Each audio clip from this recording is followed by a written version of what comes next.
Cabe-me a mim dar início a esta sessão sobre marca USF positiva. E aquilo que me foi pedido foi que falasse da experiência da USF Marginal como organização aprendente. Ser uma organização positiva, trabalhando num edifício com esta vista, parece relativamente fácil. De facto, quando trabalhamos num edifício com esta vista, parece fácil ser-se positivo. No entanto, quando recebi este convite, a primeira coisa que pensei foi falar da experiência do USF Marginal como organização aprendente. E somos realmente uma organização positiva e aprendente? Não sei se estão a ver bem, se não seria melhor baixar um pouco a luz aqui do palco.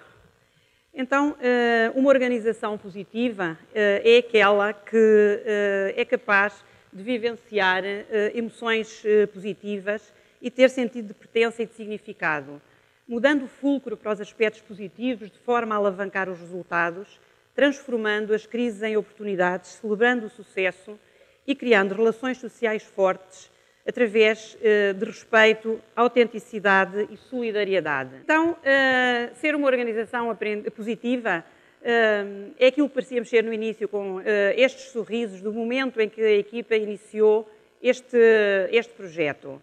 E que de forma tentámos manter esta positividade, através do estabelecimento das ditas relações sociais ao longo do tempo, com confiança e solidariedade, acreditando nos aspectos mais positivos e imaginando sempre que vamos atingir os nossos resultados, através da partilha e da solidariedade entre os diferentes elementos da equipa, celebrando os momentos de sucesso e os momentos bons, quer individuais, quer da organização. E podemos então perguntar, estaria no ADN da USF Marginal ser uma organização positiva? No momento em que fizemos esta visita a este edifício em construção, onde hoje estamos instalados, estávamos a construir o projeto USF Marginal.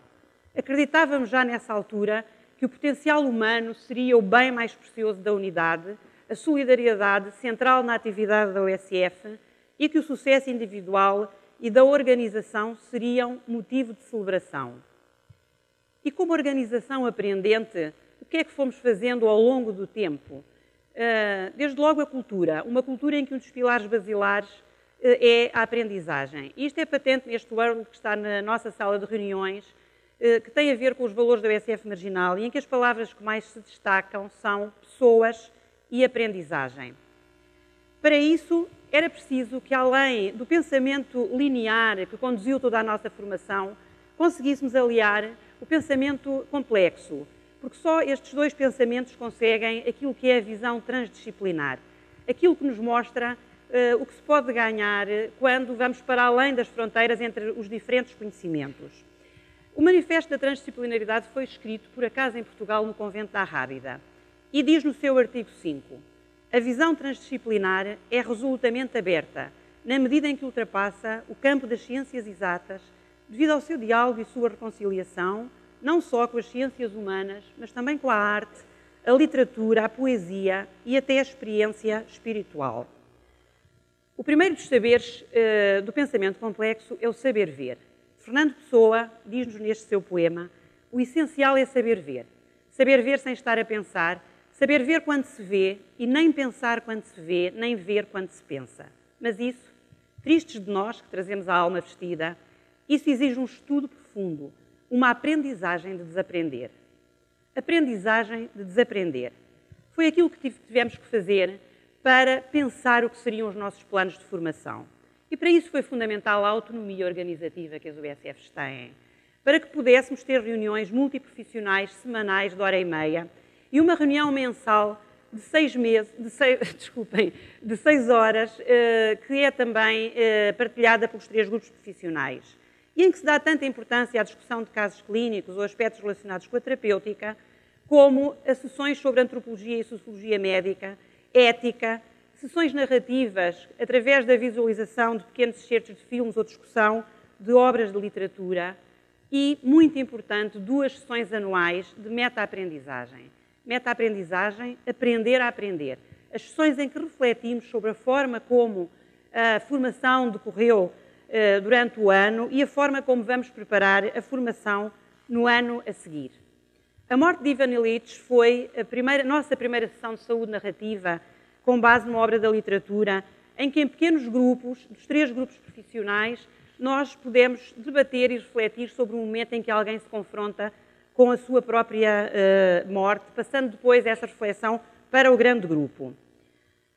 Tivemos, entre outros, também a possibilidade de refletir sobre o que é a felicidade, mesmo a felicidade em tempos de crise, através da análise deste livro, que foi recebeu um Prémio Europeu de Literatura, e em que tivemos a felicidade de ter a discutir o livro connosco o seu autor, David Machado. As nossas sessões sobre imagem são sessões em que, de forma rápida, discutimos diagnóstico e abordagem terapêutica de imagens colhidas durante as nossas consultas médicas ou de enfermagem. Imagens estas que estão depois organizadas numa base de dados classificada pelo ICPC e em que podemos, em qualquer altura, revisitar diagnósticos e terapêuticas destas situações. E as sessões de saúde narrativa, com excertos de filmes, no último ano, levaram à discussão de temas como sexualidade, afetividade e afetos, através da análise de pequenos excertos do filme 6 sessões e da forma como os profissionais de saúde abordam uma mente livre, aprisionada num corpo em que apenas uma pálpebra pode mexer, neste filme O Escafandro e a Borboleta, baseado num caso real. Então, qual é a diferença entre aprendizagem organizacional e organização aprendente, uma vez que formação existe em todas as unidades? A aprendizagem organizacional é o que uma organização faz, enquanto a organização aprendente é o que uma organização é. E isto depende de conseguir fazer a translação deste conhecimento individual para o conhecimento coletivo. Para que isso aconteça, para que haja incorporação do conhecimento produzido na organização, além da aprendizagem individual, vamos ter que contar com a interação entre os indivíduos e com algumas características da organização. Como a cultura, focada na aprendizagem, como vimos, a estrutura, que sendo uma organização um sistema complexo, que lida com elevados níveis de incerteza, é necessária uma estrutura flexível que permita, de forma mais fácil, a adaptação à mudança, e para isto é importante também a dimensão da organização. E a liderança não deve ser uma liderança hierárquica, piramidal, mas uma liderança próxima dos profissionais, uma liderança que permita a emergência de lideranças partilhadas de forma a envolver todos os profissionais na procura de soluções e na criação de estratégias. Estratégias têm a ver não só com recursos financeiros, foi muito importante para nós poder utilizar os nossos incentivos para remodelar a sala de reuniões e garanto-vos que isto teve um impacto grande na rentabilidade das mesmas reuniões, recursos como a gestão do tempo, na organização do plano de formação e também recursos tecnológicos com a criação de ferramentas que permitam que, de facto, o conhecimento produzido passe para a organização. E então, como é que isto acontece na OSF marginal? Como é que é feita a aprendizagem coletiva?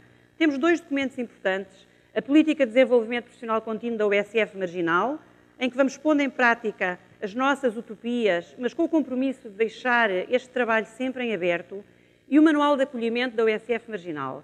Manual de Acolhimento que faz o retrato da organização e que tem os autorretratos falados ou escritos de cada um dos profissionais, para que quem chega de novo, nos visita, possa conhecer e rapidamente beber desta cultura, desta organização, e onde estão também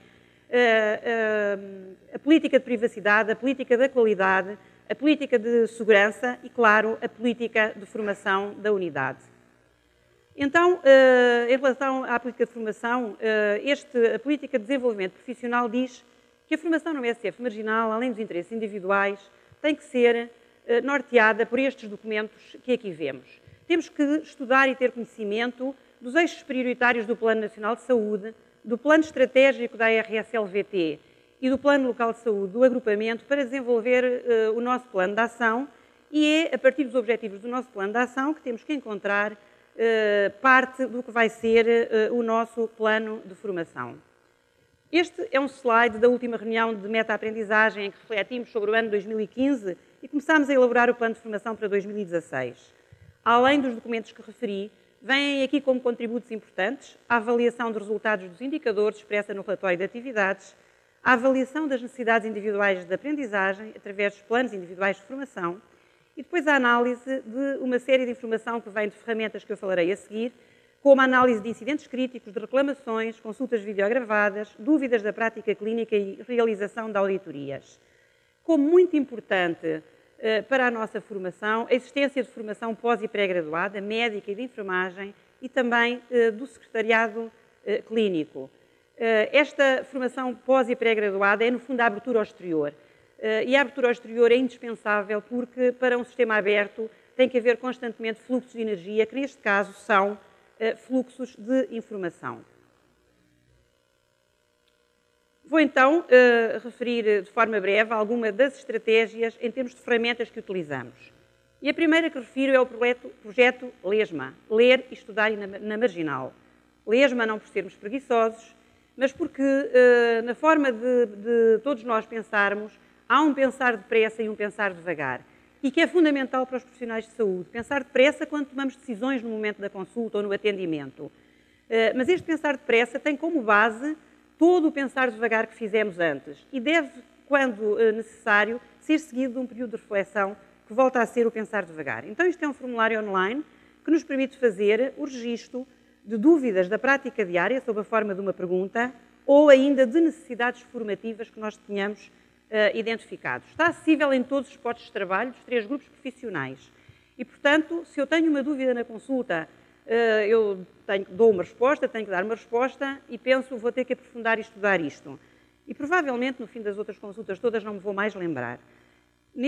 Nesta altura, eu posso, através deste formulário, rapidamente colocar a minha questão, deve ser classificada como, nestes capítulos que aqui vemos, não está aqui a classificação completa, e depois há um gestor desta plataforma que semanalmente vai coligir as dúvidas e vai enviar através do mail group da USF Marginal, que faz parte dos espaços de conversação que são fundamentais numa organização aprendente, e então qualquer um de nós, se tiver resposta para aquela dúvida, vai ajudar o colega esclarecendo a dúvida que ele tem, mas vai ao mesmo tempo enriquecer o conhecimento de toda a equipa, porque todos têm acesso a esta resposta. Se alguém quiser, de uma forma mais organizada e com base na melhor evidência, responder a esta questão, vai construir aquilo que se chama um TAC, ou Tópico de Avaliação Crítica, que referirei adiante. Como é que isto vai contribuir ainda mais para o nosso plano de formação? Nós podemos aqui ver na análise de 325 questões colocadas na dúvidas de prática diária, quais são as áreas em que surgiram mais dúvidas. E pode-se fazer uma análise qualitativa destas questões e assim encontrar aquilo que vai ser importante incluir no plano de formação. Outro projeto importante, e também com formulário online, é o projeto EPIC, que é um projeto para registro de incidentes críticos, erros ou quase erros que acontecem durante a nossa atividade. Pode ser feito de forma anónima ou identificando-nos. Vamos identificar qual é o serviço-alvo em relação à responsabilidade do incidente e o relato do episódio. Existe também um gestor desta plataforma. E como vocês aqui veem, eu posso logo, vamos imaginar que foi sobre sistemas informáticos, que de facto são daqueles que nos geram mais incidentes críticos, tenho logo a possibilidade de utilizar um link para enviar, além da informação interna, enviar a informação para o helpdesk da RSLVT ou do suporte Medicina One, ou, se for violência contra profissionais, para o site da DGS, ou para o Notifica, nos casos de segurança do utente, etc. E, portanto, o gestor desta plataforma o que vai fazer é encaminhar os diferentes incidentes críticos para quem tem responsabilidade dentro da unidade para lhes dar resposta e para fazer o acompanhamento para ver se a situação ficou resolvida. A análise destes incidentes permite-nos identificar algumas situações que precisam, para não voltar a acontecer, de formação numa das áreas profissionais. O CANU, Consulta ANU, é um projeto de análise de consultas, não dos internos, mas entre séniores, consultas médicas e de enfermagem. Estamos a tentar lançar também o projeto no secretariado clínico. Pode ser a análise em equipa de consultas videogravadas ou a análise entre 2 elementos numa consulta ombro a ombro, que depois é discutida com base num formulário da consulta, tirado da consulta em 7 passos, do Vítor Ramos, e que depois é analisada entre os dois profissionais, feita uma reflexão sobre a forma como decorreu a consulta, nos seus aspectos clínicos, de registros, de comunicação, etc. E agora vou aqui mostrar-vos como é que o conhecimento fica na organização. É fundamental para nós termos conseguido esta intranet. Eu assisto o SF, tenho o patrocínio da Boehringer, e se vocês virem aqui à esquerda, vão ver a seguir, é uma área em que só o SF é que coloca a informação, está também nos nossos postos de trabalho, é acessível a partir de casa, mediante uma password.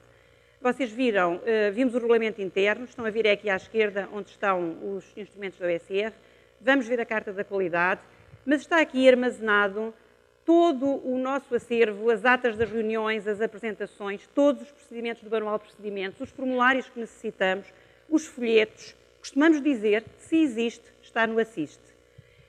Vamos aqui ver, por exemplo, durante a consulta, eu tenho um doente com uma suspeita de AVC e preciso rapidamente consultar o procedimento criado na OSF sobre a abordagem do doente com suspeita de AVC. Tenho aqui o procedimento, reparem, todos os procedimentos estão codificados, têm o seu autor, data de elaboração e data de revisão. Eu estou aqui a consultar, posso também em casa, se quiser estudar um destes procedimentos, ter acesso aos mesmos. E agora sou enfermeiro, estou a fazer a consulta de hipocoagulados e quero saber, recordar como é que é o protocolo de atuação e então pus ali uma palavra-chave, posso pesquisar por palavra-chave ou por autores e tenho aqui acesso ao documento de anticoagulação na OSF marginal, o protocolo para os enfermeiros, e se sentir necessidade e achar que precisa dar um folheto sobre este tema à pessoa que estou a observar, eu posso, a partir daqui, imprimir o folheto e entregá-lo.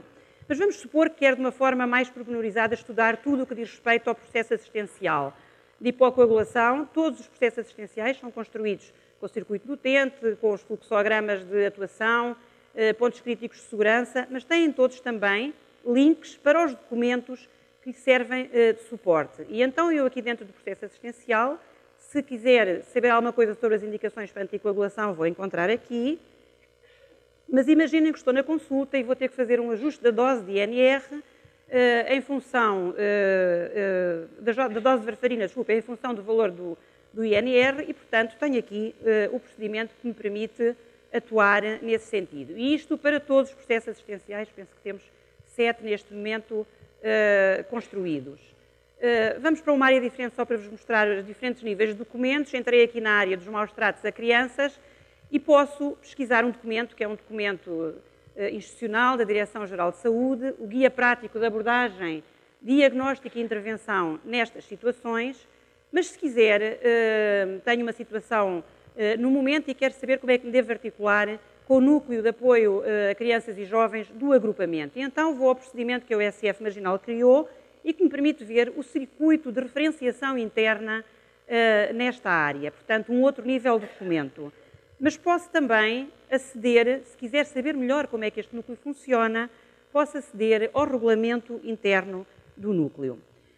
Isto é interminável, portanto poderíamos continuar por aqui fora, mas vou-vos agora mostrar uma coisa diferente. Os modelos daquilo que temos construído estão aqui no Assist e isto que vos vou mostrar agora é o modelo do TAC, Tópico de Avaliação Crítica, com base no tópico de avaliação crítica do Centro de Medicina baseada na evidência do professor Vasco Carneiro.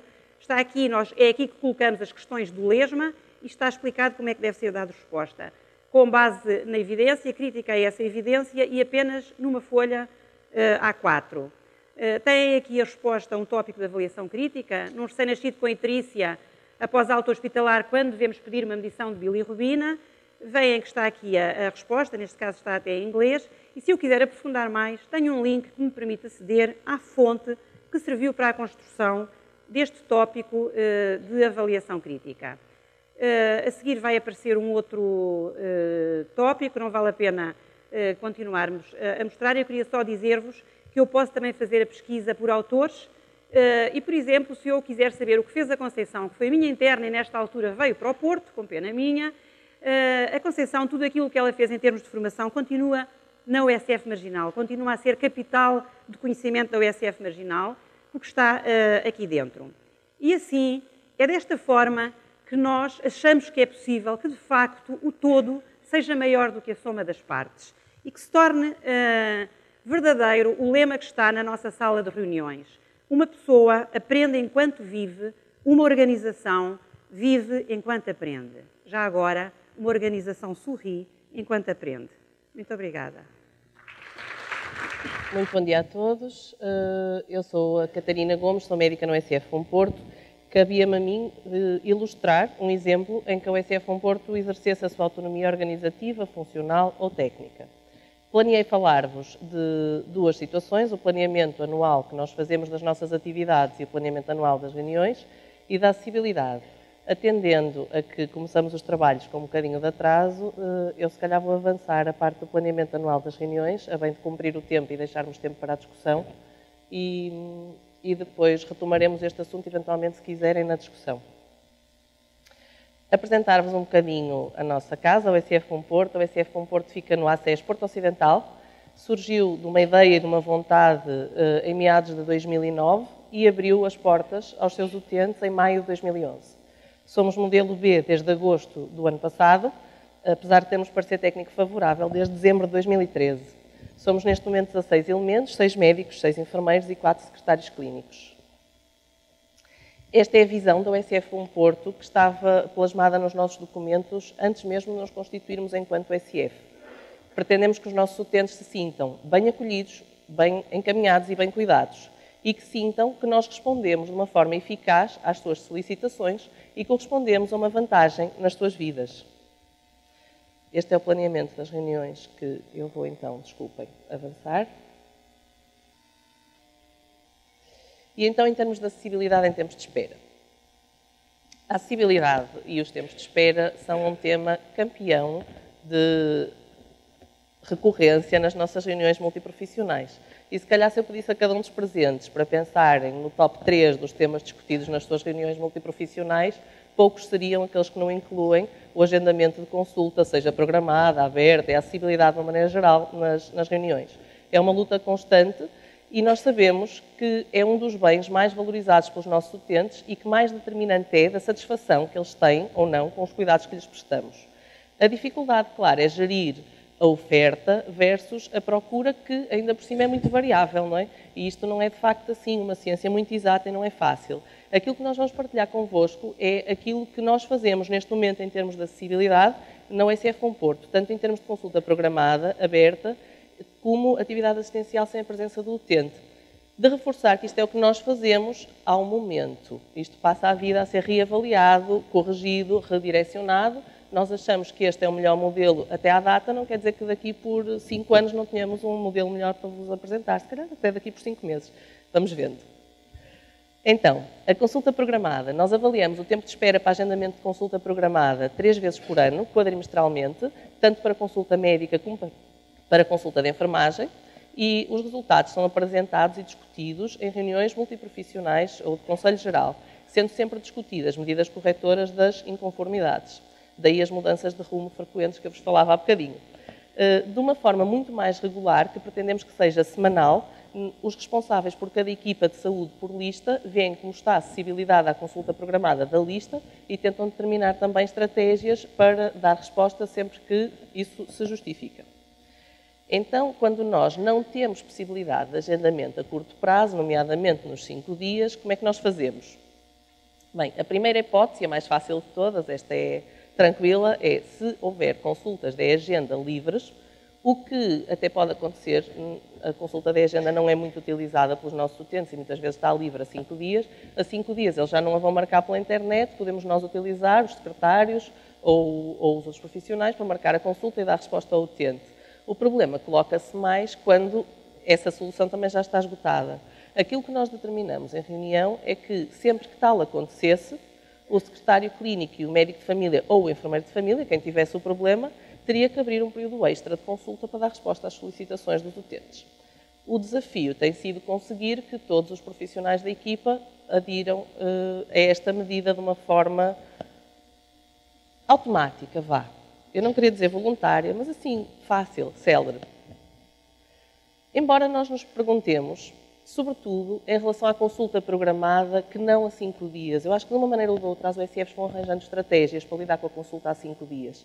Até porque é uma imposição e foram arranjando estratégias. A nossa pergunta é e o utente que se dirige à nossa OSIF para marcar uma consulta. Não tem particular urgência, mas precisa de uma consulta programada. Essa consulta é marcada para quando? E aquilo que tem sido mais difícil ainda para nós discutirmos é o que é que nós consideraríamos como razoável? 2 semanas? 1 mês? O que é que será que os nossos utentes consideram razoável? O que é que os satisfaz? Isto também depende muito dos próprios utentes, do resto dos serviços que nós proporcionamos e é uma questão que, a nosso ver, também não tem propriamente uma resposta fácil. Em termos da consulta aberta, a consulta aberta começa logo a dificuldade aqui.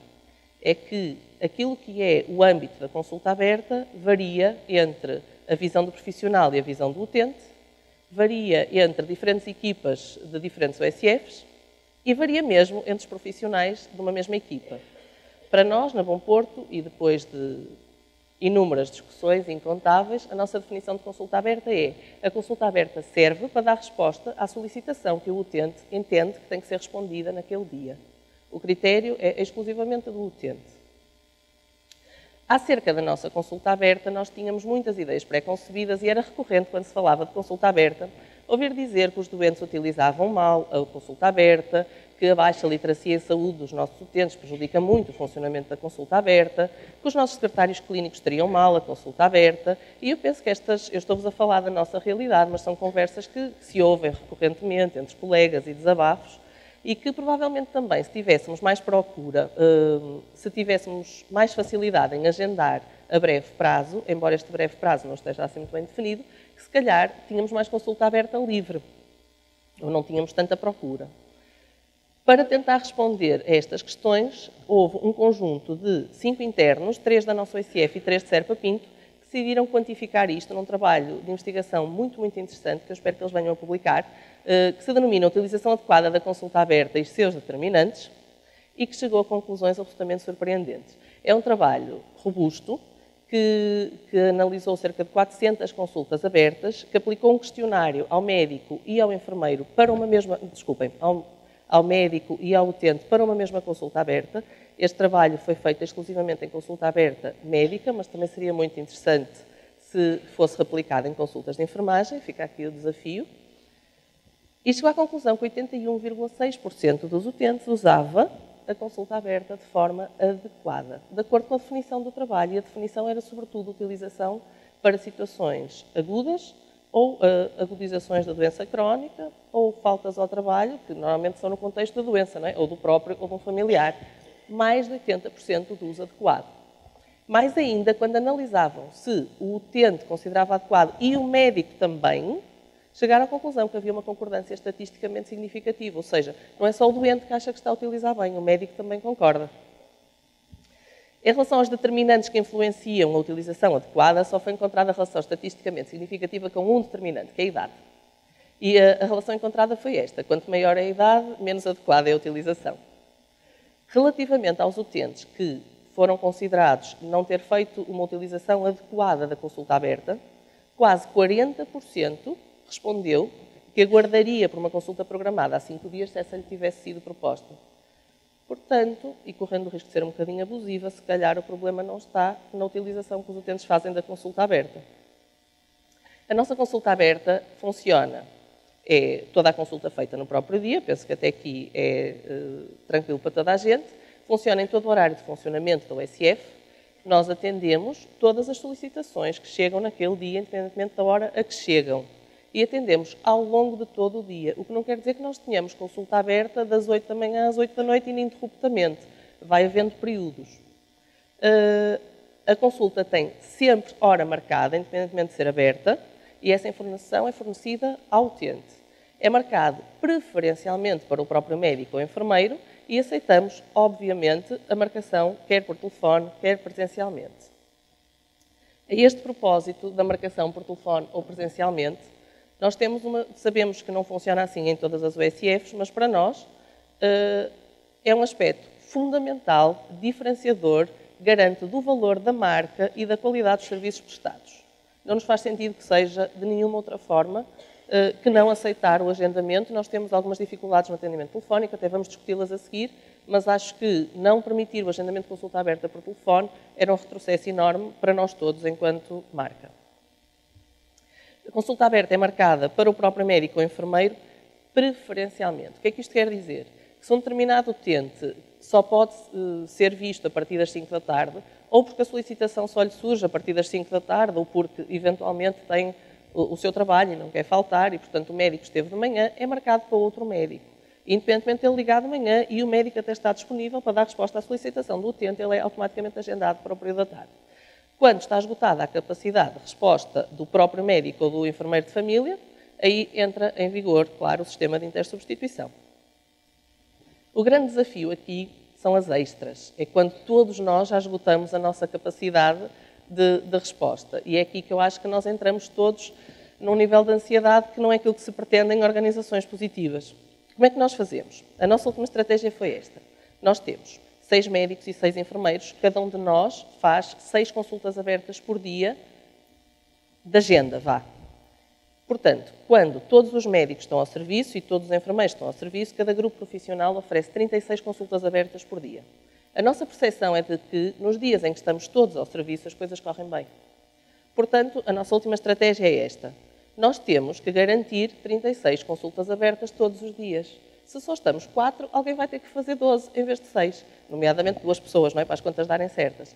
Então, quando nós prevemos as ausências, trancamos na agenda de um determinado colega mais tempo, de maneira a que ele consiga dar mais resposta aberta, no fundo, para garantir uma acessibilidade constante. As nossas ausências não têm que se fazer notar nos nossos utentes, não é? É disso que falamos quando falamos de intersubstituição. Passando agora à atividade assistencial sem a presença do utente, é esta lista enorme de coisas que nos sobrecarregam todos os dias, e nós bem sabemos, nomeadamente o atendimento telefónico, o correio eletrónico, a renovação de prescrição, o ver exames, o fazer relatórios, o ler notas de alta. E a este propósito, o que é que eu gostava de partilhar convosco? Em relação ao atendimento telefónico, na USF nós garantimos a possibilidade de aconselhamento, quer por secretários, enfermeiros ou secretários clínicos, em todo o horário de funcionamento da USF. O utente contacta então o nosso secretariado e, caso o atendimento que ele precisa não seja possível no momento, o que acontece com frequência, se o médico ou o enfermeiro estiverem em consulta, não interrompem para atender o telefonema, então a solicitação é anotada e comunicada ao médico ou enfermeiro de família, que responde à solicitação do utente no próprio dia. Caso o médico não esteja ao serviço, ou o enfermeiro, ou se já saiu e já não volta, então isto é explicado ao utente e são-lhe oferecidas 2 alternativas. Ou o médico devolve o contacto ao enfermeiro no dia seguinte, ou, caso entenda que o aconselhamento que precisa é mais urgente que isso, pede-se a outro colega, novamente o regime de intersubstituição a funcionar, o sistema, perdão. O nosso calcanhar de Aquiles, o atendimento telefónico, é o principal motivo de reclamação na Bom Porto. Nós temos uma taxa de reclamação relativamente baixa. O ano passado, se não estou em erro, houve 8 reclamações, o que é um número até muito baixinho, mas dessas 8, 4 foram com o atendimento telefónico, o que é muito significativo, não é? Para além disso, mesmo verbalmente, os utentes expressam uma insatisfação com o tempo que têm que ligar para nós atendermos, para conseguirem falar connosco.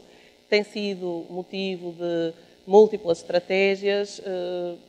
Não é fácil, não é? Porque nós permitimos que resolvam tudo por telefone. Obviamente temos o telefone muito mais ocupado e não é assim muito fácil dar a resposta que gostávamos com 4 secretários clínicos, mas estamos a trabalhar para melhorar.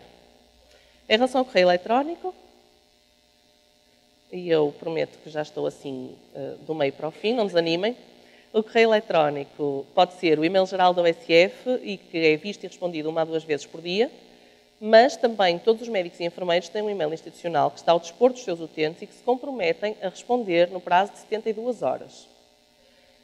O e-mail não devia ser usado para situações urgentes, mas muitas vezes porque os utentes têm dificuldade em ligar, então mandam um e-mail a dizer a impossibilidade de ligar para aí, e isto acaba por às vezes gerar ali algumas ultrapassagens e alguns chantes ao sistema, mas a verdade é que temos que se calhar melhorar o atendimento telefónico para ver este problema resolvido. Outra dificuldade que nós temos, outro desafio que temos com o e-mail, é que, obviamente, que quando estamos ausentes do serviço, devemos deixar uma mensagem a informar os nossos utentes que não vamos responder nas 72 horas habituais. Só que o programa não é assim muito fácil, pelo menos para mim não é, e acho que para os meus colegas também não, e portanto a maior parte das pessoas acaba por não pôr mensagem nenhuma e ficam ali as mensagens a cair sem que ninguém lhes dê resposta. Ou então o inverso, pomos a mensagem do out of office e depois é tão difícil de a pôr que até nos esquecemos de a tirar e já estamos ao serviço há 3 ou 4 dias e continuamos a mandar a mensagem aos utentes. Em relação à atividade assistencial sem a presença do utente, mais algumas reflexões. Quanto tempo consome? Nós, neste momento, alocamos 2 horas por dia a esta atividade e às vezes sentimos que é insuficiente. À medida que aumentamos a acessibilidade por vários canais, obviamente também temos que alocar tempo a essa resposta, não é? Porque todos os dias caem muitos e-mails, muitos telefonemas para devolver, o que é ótimo, mas gasta tempo e esse tempo tem que ser previsto. Depois, alguns dos nossos profissionais disponibilizam contacto pessoal. Os profissionais que disponibilizam estão muitíssimo satisfeitos, sentem que os utentes veem isto como uma enorme mais-valia, que se sentem muito apoiados e os profissionais não sentem como uma sobrecarga, sentem como um componente assistencial como qualquer outro. Isto é muito pessoal, não é? Tem a ver com a leitura que cada um faz disso, com o grau de stress que isto lhe provoca, se lhe dá ou não uma sensação de satisfação, ou se pelo contrário aproxima do burnout, e acho que isto tem que ser uma gestão individual de cada profissional. Depois, outra questão um bocadinho provocatória é que outra noção empírica que nós temos é que os profissionais que garantem mais acessibilidade por todos, ou seja, que respondem mais rapidamente aos e-mails, que até atendem o telefone pessoal, que têm menos procura, quer em termos de consulta programada, quer em termos de consulta aberta. Era muito interessante fazer um estudo sobre isto, porque se calhar até chegávamos à conclusão que chegamos com a consulta aberta, que esta ideia empírica, por isso simplesmente não está consubstanciada, mas era uma coisa que nos parecia muito interessante de estudar.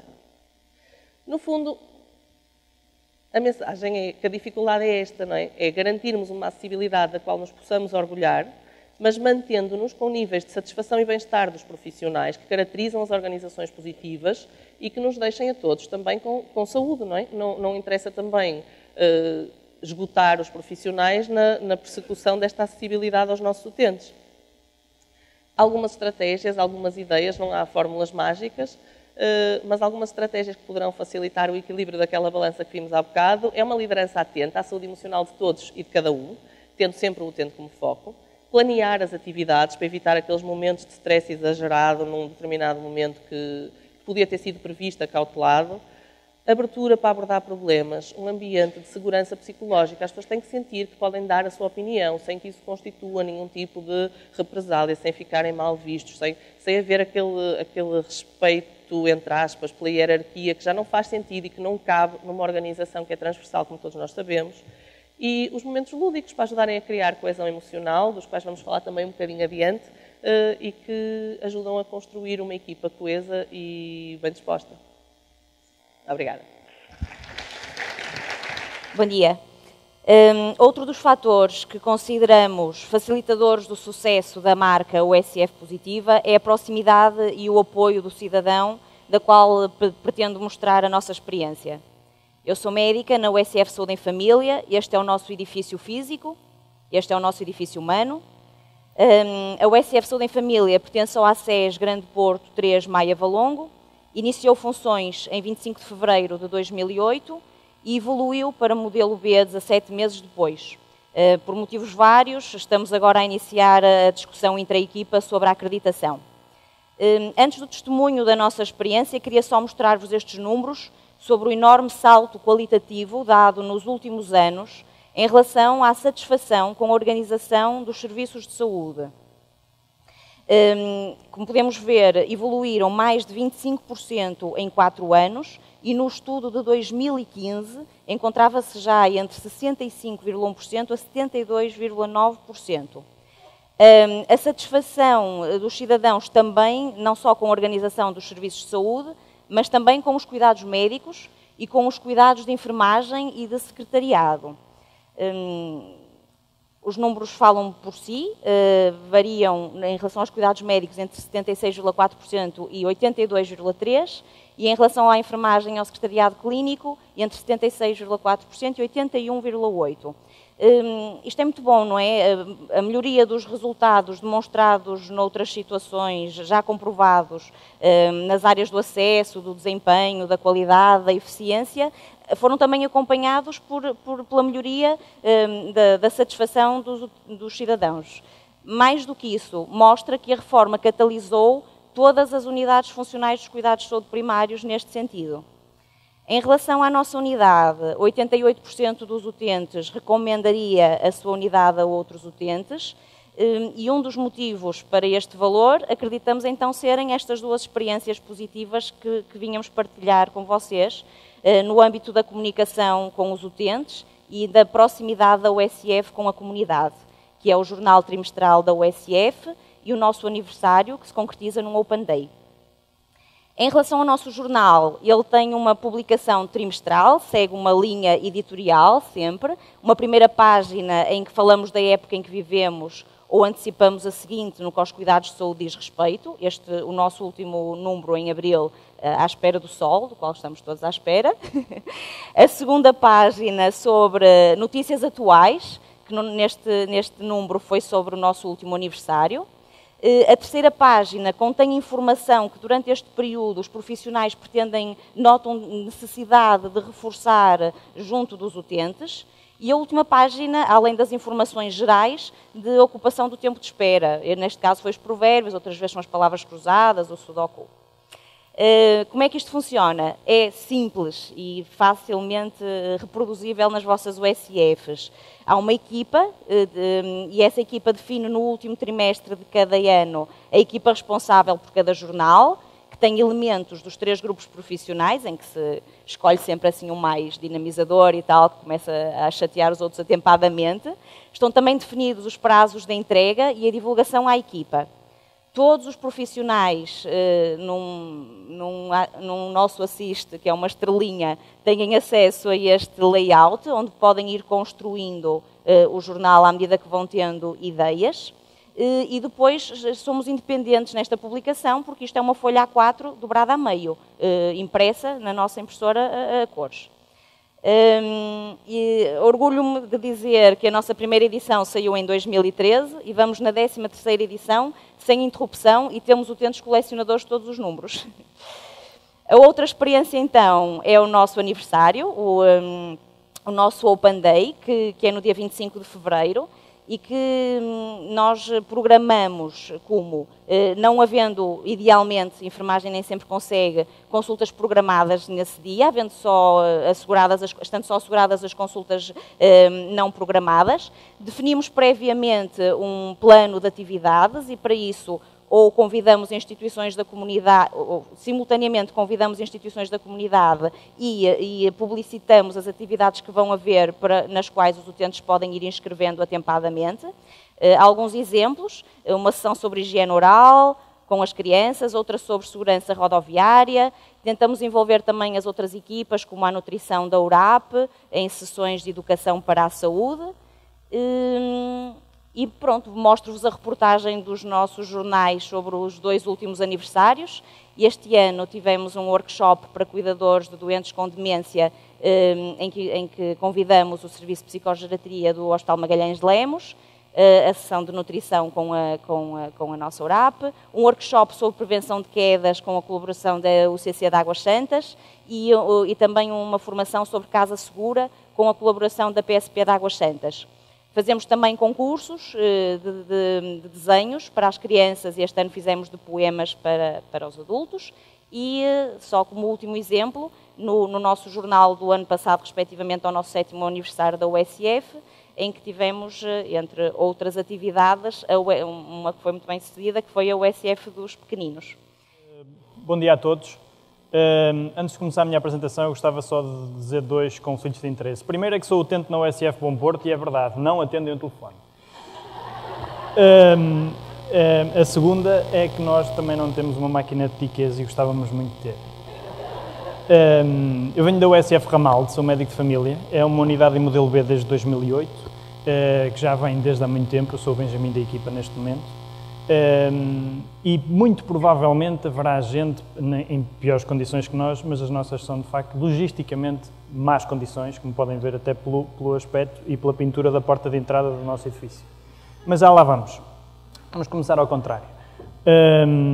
Parte da USF positiva que eu vim a partilhar com vocês é a parte da cola, que nos permite ter estas coisas todas unidas, e não só a nossa atividade assistencial, não só o que nós fazemos enquanto profissionais, enquanto médicos, enfermeiros ou secretários clínicos, ou até auxiliares de ação médica, mas também como pessoas, como cidadãos e como um componente emocional também em cima de nós muito importante e que se reflete, obviamente, no nosso trabalho no dia-a-dia que fazemos em qualquer coisa.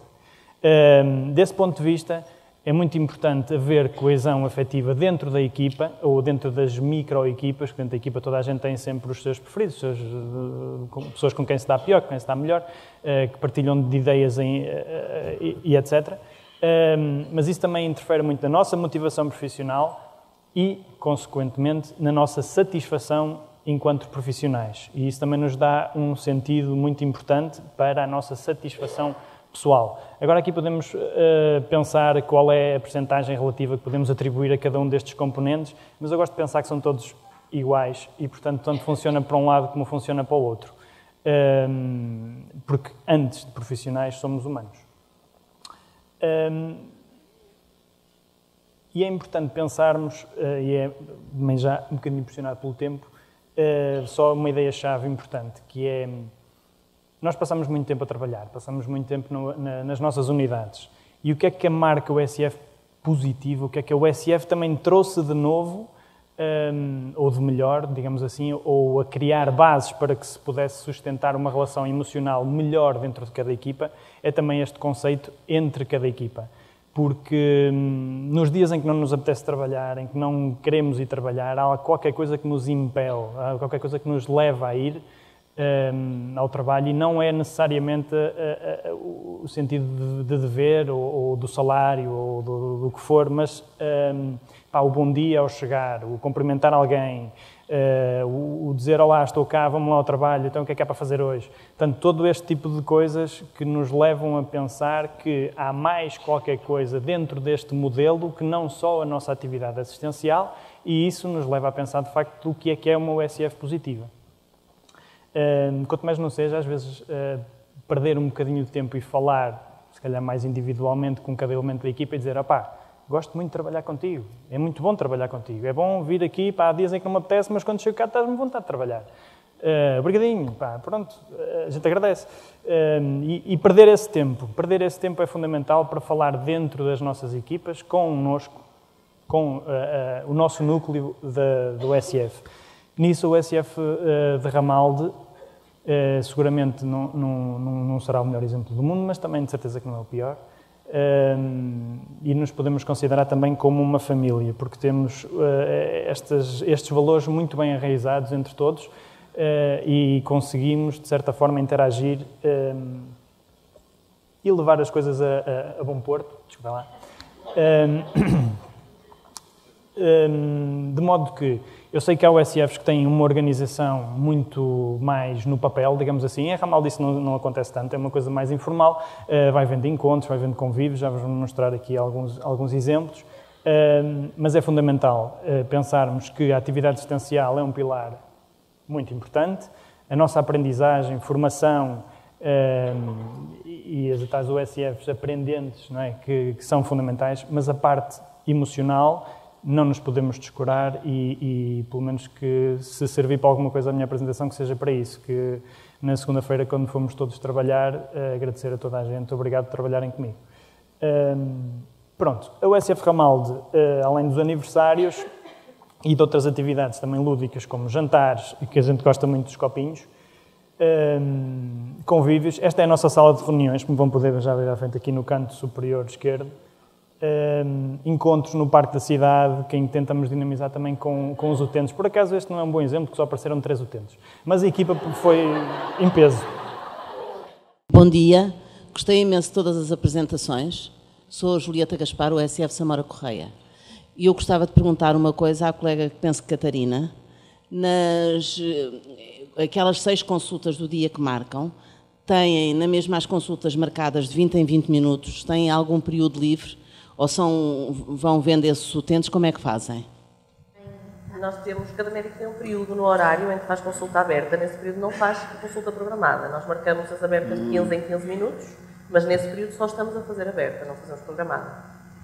Tentamos, como somos uma equipa de 6 médicos, tentamos desfasar, por exemplo, se estamos 3 colegas de manhã, tentamos que o meu período de aberta seja mais ao início da manhã, depois um colega mais ao meio e outro mais ao fim da manhã, tentamos desfasar, embora isso não seja, nós não temos aberta em todo o horário de funcionamento, no sentido que não, em todas as horas não há alguém a fazer aberta, mas quando estamos a fazer aberta não estamos a programar. Queria agradecer tudo que apresentaram aqui. Não me sinto, depois disto, propriamente sozinho, porque, nomeadamente, o que a Bom Porto apresentou aqui tem sido algumas coisas que têm defendido, inclusive no nosso OSF já estávamos aqui a falar sobre isso, e que têm que ser implementadas e que os OSFs devem seguir esse caminho. Começo-me a sentir um bocadinho outra vez mais positivo. Infelizmente, esta semana que passou, tive que articular com algumas unidades de outra região do país. Fiquei um bocado triste com algumas das respostas que obtive, mas agora fiquei outra vez com o ego um bocadinho em cima a ouvir tudo o que aqui apresentaram. E queria agradecer também à Ramalte pela gargalhada que eu consegui dar, que hoje já me consegui rir aqui à força toda. Muito obrigado. Sousa Pinto, tanto da OSF Canelas, do ACS Espinho Reia. Uma dificuldade que temos e que faz parte das autorias é os tempos de espera. Como é que vocês conseguem fazer isso? Porque temos tido dificuldade da maneira como é que se pode, quer as que estão programadas, quer não, embora agora o sistema DAMEN, quer até os domicílios, quer mas está números errados e distanciamento e períodos que não conseguimos realmente chegar a uma conclusão. Temos tido dificuldade para conseguir fazer essa medição. Avaliamos de forma absolutamente arcaica. A questão é que, quadrimestralmente, o médico senta-se junto com o secretário clínico e tenta agendar 3 consultas, 4, 5, já tentamos de várias formas, para cada médico e cada enfermeiro da unidade. E depois fazermos a média dessas 3 consultas que conseguimos encontrar. O facto de fazermos mais do que uma é porque senão pode haver uma desmarcação e se falsear os resultados.